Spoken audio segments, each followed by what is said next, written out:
Liquor స్కామ్‌కు సంబంధించి తీగలాగితే డొంక కదులుతున్నట్టుగా ఇప్పుడు తాజాగా మరికొన్ని కోణాలైతే వెలుగులోకొచ్చాయి.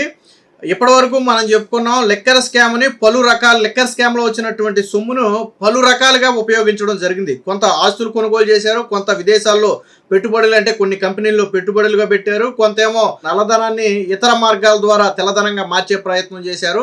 మెజారిటీ సొమ్మునేమో మొన్న ఎన్నికల్లో ఖర్చు పెట్టారు. సో దీనికి సంబంధించి నిన్న ఏసీబీ కోర్టులో 3వ ఛార్జ్ షీట్ అయితే స్పెషల్ ఇన్వెస్టిగేషన్ టీమ్ సిట్ అయితే వేయటం జరిగింది. ఇందులో చెవిరెడ్డి భాస్కర్ రెడ్డి చేసినటువంటి ఏదైతే ఈ స్కామ్ కు సంబంధించిన అంశాలు ఉన్నాయో వాటిని పోసగుచ్చినట్లుగా వివరిస్తూ 3వ ఛార్జ్ షీట్లు అయితే పేర్కొన్నారు. ప్రధానంగా ఈ సొమ్ముని ఎన్నికలలో ఉపయోగించారు.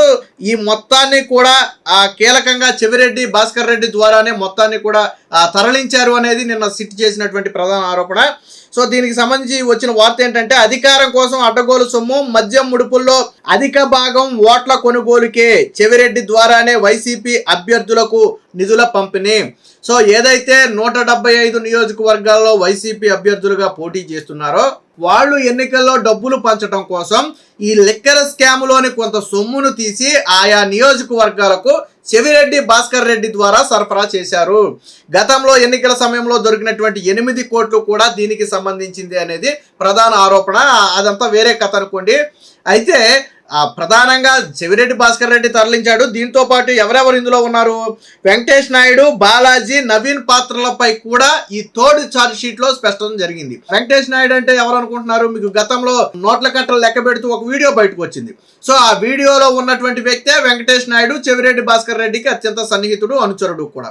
సో వీళ్ళ పాత్ర మీద కూడా స్పష్టమైన ఆధారాలను అయితే సిట్టు సేకరించడం జరిగింది. దీనికి సంబంధించి ఈ ఆర్థిక లావాదేవీలు ఆస్తుల సమాచారాన్ని రాబట్టడం కోసం చెవిరెడ్డి మోహిత్ రెడ్డి అంటే చెవిరెడ్డి భాస్కర్ రెడ్డి కొడుకు చెవిరెడ్డి మోహిత్ రెడ్డిని తమ కస్టడీకి ఇవ్వాలని చెప్పి నిన్న సిట్ అయితే కోరటం జరిగింది. దీనికి సంబంధించి కోర్టు అయితే ఇంకా ఏమీ స్పందించలేదు. మొత్తంగా 3వ ఛార్జ్ షీటును స్పష్టంగా పరిశీలిస్తే ప్రధానంగా లిక్కర్ స్కొమ్ము అభ్యర్థులకు ఆ రోజు ఎన్నికల్లో పోటీ చేస్తున్నటువంటి వైసీపీ అభ్యర్థులకు పంపిణీ చేశారు అనేది వాస్తవం.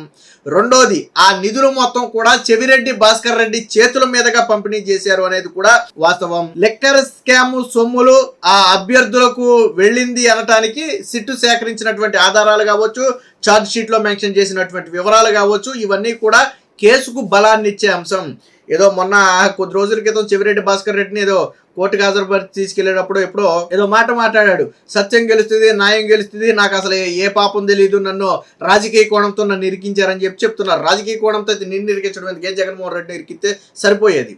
అంటే ఈ మొత్తం లిక్కర్ స్కామ్లో ఈ నిధుల చేతులు మారటం అనేది చెవిరెడ్డి భాస్కర్ రెడ్డి చేతుల మీదుగా జరిగింది.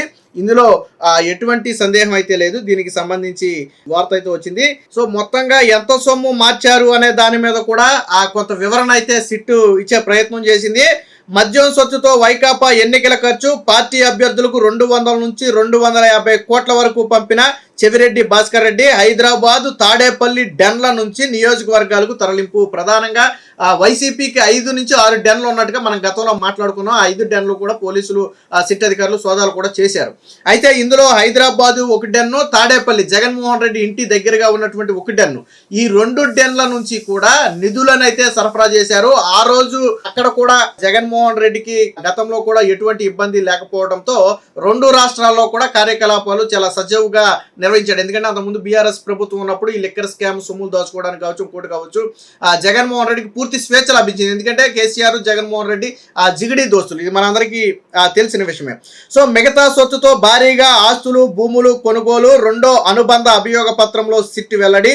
చెవిరెడ్డి, వెంకటేష్ నాయుడు సహా 4 పాత్రపై స్పష్టమైన అభియోగాలని చెప్పి ఒక వార్త అయితే రావడం జరిగింది. ఇందులో ఇంకో కొసమేర్పు ఏంటంటే సజ్జల భార్గవ రెడ్డితో కూడా ఓ కంపెనీ భాగస్వామ్యం బీమ్ స్పేసెస్ ఎల్ఎల్పి పేరిట 2021 డిసెంబర్లో ఒక కంపెనీని ఏర్పాటు చేశారు. ఈ కంపెనీకి చెవిరెడ్డి మోహిత్ రెడ్డితో పాటు వైకాపా సామాజిక మాధ్యమ విభాగం అప్పటి ఇన్ఛార్జ్ సజ్జల భార్గవ రెడ్డి, విదేశాలకు పారిపోయిన చంద్రప్రతి ప్రద్యుమ్న డైరెక్టర్లుగా ఉన్నారు.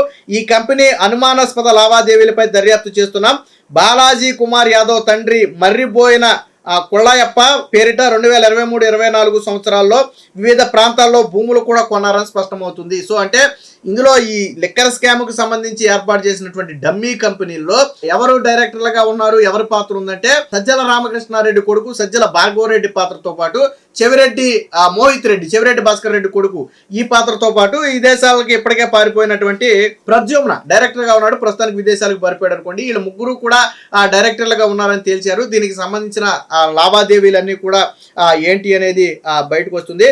సో 12 డొల్ల కంపెనీలు పెట్టి 2019లో వైసీపీ అధికారం చేపట్టిన తర్వాత చెవిరెడ్డి భాస్కర్ రెడ్డి తన భార్య చెవిరెడ్డి లక్ష్మీకాంతమ్మ, కుమారుడు మోహిత్ రెడ్డి, హర్షిత్ రెడ్డి, ఇతర కుటుంబ సభ్యుల పేరట 12 కంపెనీలు ఏర్పాటు చేశారు.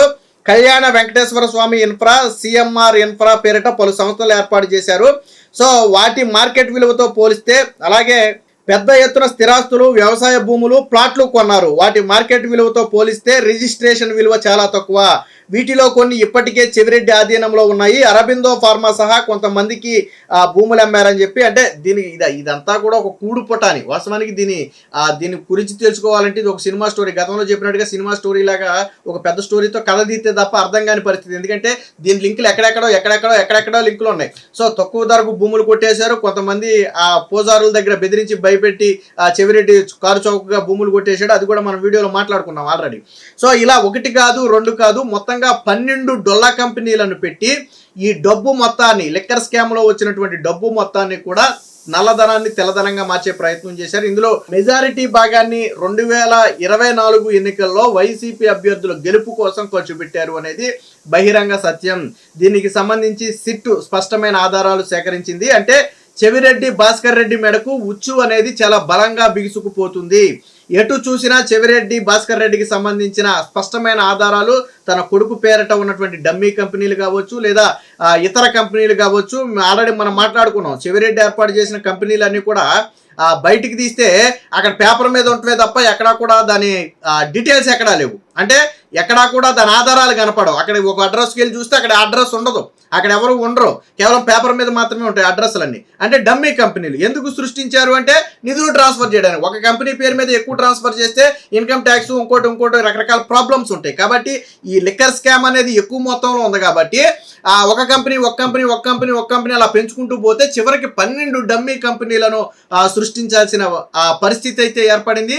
దీనికి సంబంధించిన డైరెక్టర్లందరూ కూడా ఎవరు, చెవిరెడ్డి భాస్కర్ రెడ్డి డైరెక్టర్లుగా ఉన్నారు. ఆయన బంధువులే బినామీలుగా ఉన్నారు. సో అంటే మొత్తం చెవిరెడ్డి భాస్కర్ రెడ్డి అనుచరుడు, బంధువులు, మిత్రులు, డ్రైవర్లు, ఇంట్లో పనిచేసేవాళ్ళు, వీళ్లతోనే ఈ కంపెనీలు ఏర్పాటు చేసి వాళ్ళనే అందులో డైరెక్టర్లుగా పెట్టి వాళ్ళ ఫోన్ నెంబర్లే అందులో పెట్టారు. బట్ ఆ ఫోన్లన్నీ కూడా స్విచ్ ఆఫ్లో ఉన్నాయి. అందులో ఇచ్చిన ఏ ఒక్క నెంబర్ కూడా ప్రస్తుతానికి పనిచేయట్లేదు.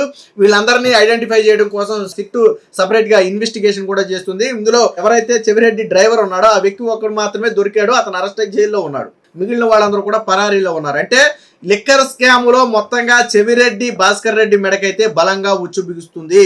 మరి చెవిరెడ్డి భాస్కర్ రెడ్డి నోరు విప్పితే ఎవరి పేర్లు బయటకు వస్తాయి అనేది ఇప్పుడు ఆతృతగా అందరూ కూడా ఎదురు చూస్తున్నటువంటి అంశం. Please subscribe to Leo news for more videos.